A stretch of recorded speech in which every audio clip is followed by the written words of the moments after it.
بسم اللہ الرحمن الرحیم۔ نماز استخارہ۔ جب کوئی اہم کام کرنے کا ارادہ کرے تو اللہ تعالیٰ سے صلاح لے لے۔ اس صلاح لینے کو استخارہ کہتے ہیں۔ حدیث میں اس کی بہت ترغیب آئی ہے۔ نبی کریم صلی اللہ علیہ وآلہ وسلم نے فرمایا کہ اللہ تعالیٰ سے صلاح نہ لینا اور استخارہ نہ کرنا بڑی کم نصیبی کی بات ہے۔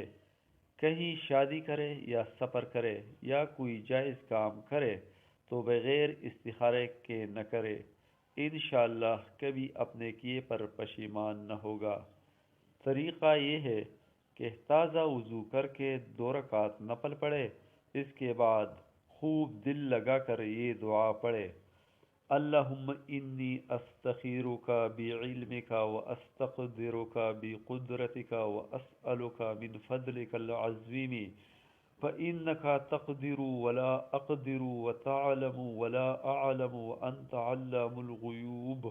اللہم ان کنت تعلم ان ھذا الامر خیر لی فی دینی ومعاشی وعاقبت امری فقدره لی ویسره لی ثم بارک لی فیہ وإن کنت تعلم ان ھذا الامر شر لی فی دینی ومعاشی وعاقبت امری فاصرفہ عنی واصرفنی عنہ وقدر لی الخیر حیث کان ثم اردنی بہ۔ ترجمہ: اے اللہ، میں بھلائی مانگتا ہوں تجھ سے تیرے علم کے ساتھ، اور قدرت مانگتا ہوں تجھ سے تیری قدرت کے ساتھ، اور مانگتا ہوں تجھ سے تیرے بڑے فضل میں سے، کیونکہ تو قادر ہے اور میں قادر نہیں، اور تو جانتا ہے اور میں جانتا نہیں، اور تو بہت جاننے والا ہے چھپی باتوں کا۔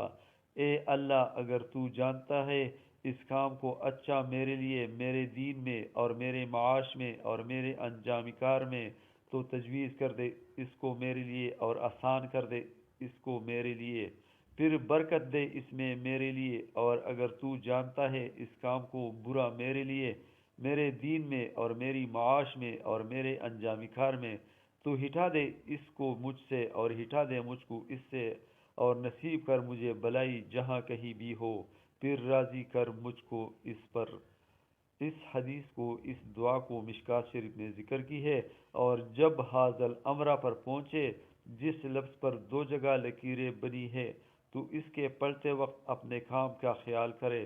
اس کے بعد پاک صاف بستر پر قبلہ کی طرف منہ کر کے باوضو سو جائے، اور جب سو کر اٹھے تو جو بات دل میں مضبوطی سے آئے وہی بہتر ہے، اسی کو کرنا چاہیے۔ مسئلہ: بعض احادیث میں مذکور ہے کہ اس کی پہلی رکعت میں سورۃ فاتحہ کے بعد سورۃ کافرون پڑھے اور دوسری میں قل ھو اللہ احد پڑھے، اور بہتر ہے کہ دعا کے اول و آخر 7 مرتبہ درود شریف پڑھے۔ اللہ تعالی ہماری تمام کاموں میں خیر و برکت ڈالے، آمین ثم آمین۔ مسئلہ نمبر 2: اگر دن میں کچھ معلوم نہ ہو اور تردد نہ جاوے تو دوسرے دن بھی ایسا کرے، اسی طرح 7 دن تک کرے، انشاءاللہ تعالی ضرور اس کام کی اچھائی برائی معلوم ہو جائے گی۔ مسئلہ نمبر 3: اگر کوئی شخص خود استخارہ نہ کر سکے تو دوسرے سے کرا سکتا ہے، مگر بہتر ہے کہ خود ہی استخارہ کرے۔